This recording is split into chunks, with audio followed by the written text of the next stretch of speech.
Hello and welcome. You're watching Market Headstart on Moneycontrol. I'm Sakshi Batra and this is where we get you prepared for the trading setup of the day. I also have with me Kshitij Anand. He's the markets editor at Moneycontrol. Good morning, Kshitij, and thanks very much for joining in. Well, on the last week, if you really see, it was a volatile trade that we really saw in the last week's trading sessions.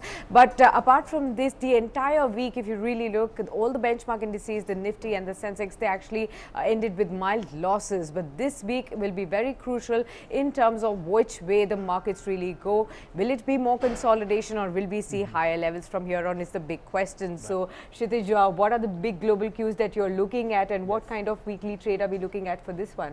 Morning Sakshi and good morning viewers. Well, if you have to sum up the last week, it was definitely a volatile week for Indian markets. In fact, Nifty 50 closed in red for at least 3 out of the last 4 trading sessions. Now remember, Indian markets remained shut on a Friday on account of a public holiday. So in all, we had just 3 or 4 trading sessions for the week. Now, if you look at the performance of the benchmark indices, well, both Sensex and Nifty ended with the marginal losses. You could say 0.2% or 0.27%. But you know what really outperformed the benchmark indices were the broader markets. In fact, both small and mid-cap indices outperformed benchmark indices. The S&P BSE small cap index was up 0.4% and S&P BSE mid-cap index closed with gains of 0.2% in the same period. Now, if you look at for today or if you look at for the week, it is an important week for Indian markets. And now why we say that is because this is the last week for the month of February. In fact, this is the expiry week as well. A lot of events will take place. In fact, much awaited event is the Trump visit to India, and that is something which will be eyed not just from an economic perspective but from a market perspective as well, because defense related stock has already started to, you know, some bit of you could say some bit of movement ahead of the event. And in case we are able to reach some sort of you know, ties with respect to defense or engineering or auto stocks, then yes, there could be some movement in the markets. Apart from that, on the global front, US markets ended lower on Friday. We could have some bit of rub-off effect on Indian markets as well because of the escalating concerns with respect to coronavirus. And this is not just respect to China, but it has spread across to South Korea as well, because South Korea has registered more cases, around what 600 odd cases. Remember, coronavirus has already claimed more than 2,400 lives in, or you could say, in China. So that is something which is really capping the upside for markets across the globe.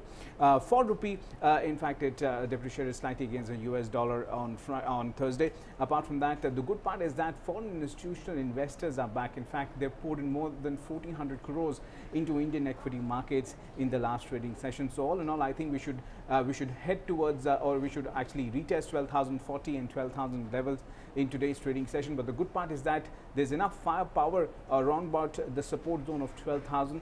And we should be able to sort of you know, hover around about 12,000 range in today's trading session towards the close of the trade. You could say that. Absolutely. So we could be heading for another day of consolidation, but more towards the positive bias is what we are looking at, because a whole host of factors will be there to weigh in on the markets, especially on the sentiments wise. Just like how Kshitij also pointed out, that President Donald Trump's maiden visit in India will begin today, because he's likely to reach Ahmedabad at around 11:40 a.m. and from that onwards, the whole world will be eyeing what kind of trade deal or the kind of defense deal will India and US turn this visit into. Now, apart from this, the focus also will be on what kind of growth and inflation outlook does India really have. So as far as the RBI is concerned, there have been a lot of statements from the RBI governor as well, as far as the growth concerns are there, as well as the inflation. So what are these statements that have come about and how are the markets going to be taking them today? Right. In fact, one thing is very clear from you know, minutes of the RBI Monetary Policy Committee or MPC meeting, is that we need, or India needs, a stimulus at this point in time.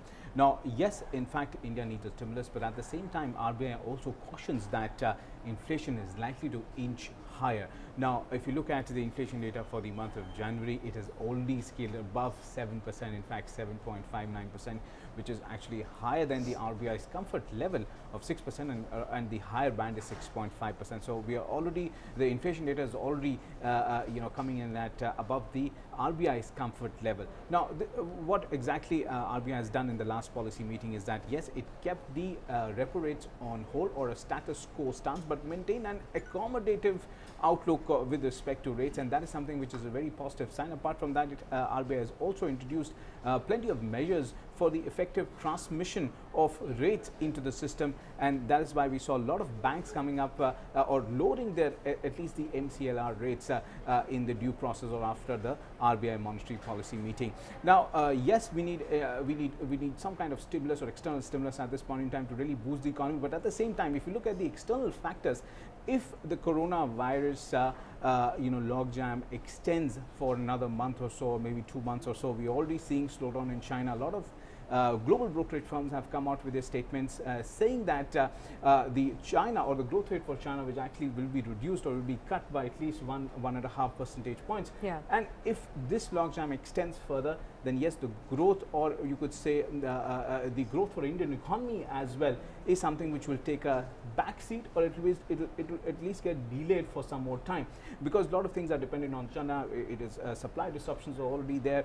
Apart from that, crude oil prices are actually come down, which reflects the mood of the global economy. Right. So, which is good for India, because crude oil prices, moving lower is good for India. But at the same time, it also reflects the mood of the global economy. So yes, if the logjam exists, then yes, RBI or government might have to come with more measures, which government is already doing.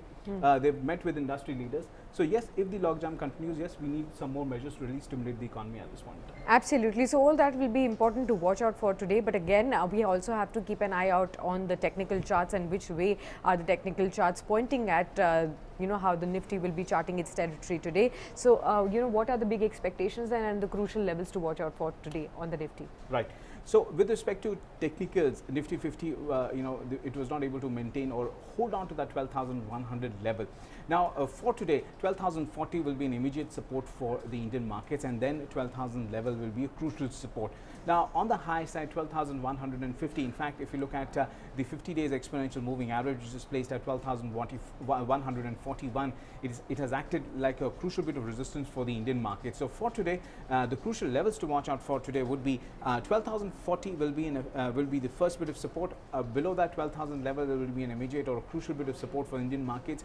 Apart from that, on the high side, 12,150 and 12,300 levels. Now, if you look at the options data, maximum call open interest is placed at 12,300, 12,500, and maximum put open interest is placed at 12,000, followed by 11,800. All right, so those are the important levels to watch out for on the index. But if you really need to have a stock specific approach for a day like today, then a whole host of stocks will be in action on the back of news flows as well. Yes. So, Kshitish, the top stocks on your radar? Right. Well, the first stock that we have on the list is Bharti Infratel. In fact, the company on Saturday said that its board will meet on February 24th to chart out the future course of action following the telecom department approval for merger with Indus Towers. Apart from that, Muthoot Finance will be in focus. Now, the gold loan financer on Friday said it has raised $550 million or nearly 3,900 crores through dollar bond offering a coupon of 4.4%.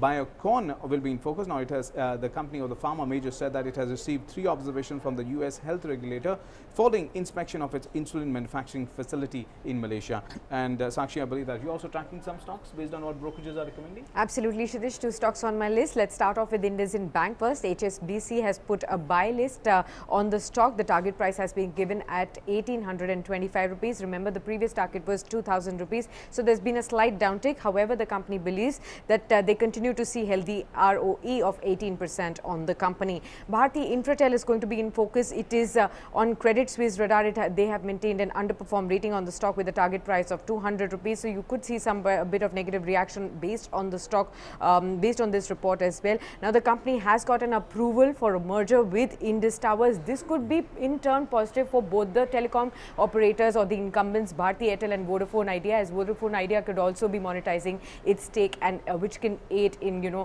giving the dues which are there on the company's books for AGR as well. Apart from this, we also have some technical recommendations for you. So, Kshitish, what do we have for today? Right. Well, we spoke to India Nivesh Securities and we've got 3 calls for today. Escorts Future, that's a sell call for a target of 830 and a stop loss of 920. Bank of Baroda, that's a buy for a target of 92 and a stop loss of 77. ITC, that's another buy for a target of 220 and a stop loss of 198. The return potential is close to 6 to 12% on all the 3 stocks. These are not intraday trading ideas but more of a positional play. So in case you initiate any positions based on these recommendations, well, do consult your financial advisor. Right. Thanks a lot then, Kshitish, for sharing these ideas with us. And with that, it's a wrap here on this edition of Market Headstart. You stay logged on to moneycontrol.com for more news and updates. Thanks for watching. Thank you.